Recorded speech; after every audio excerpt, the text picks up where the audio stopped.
ఇక హెల్త్ పరంగా కనుక చూసుకుంటే మీకు జాయింట్ పెయిన్స్ కానివ్వండి, అలానే వెన్ను నొప్పులు కానివ్వండి, బ్లడ్ ప్రెషరు, కొంచెం నీరసంగా ఉండటం, అలసటగా ఉండటం, నిద్ర అనేటువంటి సరిగ్గా లేకపోవడం జరిగేటువంటి అవకాశం ఉంటుందండి.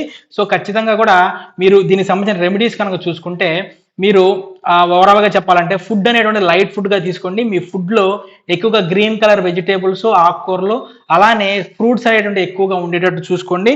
అలానే మీరు ఎమోషనల్‌గా సపోర్ట్ కోసం డైలీ కూడా వాకింగ్ చేయటం కానివ్వండి, మెడిటేషన్ చేయటం కానివ్వండి, శనివారం శివాలయంలో నవగ్రహాల చుట్టూ తిరిగి శని భగవానుడికి నూనె అనేటువంటిది అర్పించడం చాలా బావుంటుందండి.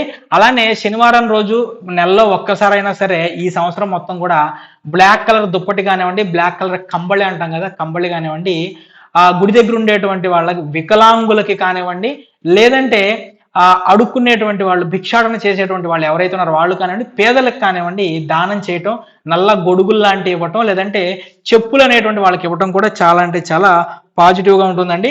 ప్రతిరోజు కూడా ఓం శనైశ్చరాయ నమః లేదంటే ఓం శం శనైశ్చరాయ నమః అనేటువంటి మంత్రాన్ని ప్రతిరోజు కనీసం 11-21 సార్లు ప్రతిరోజు కూడా పఠించడం అనేటువంటిది చాలా అంటే చాలా అద్భుతంగా అయితే ఉంటుందండి.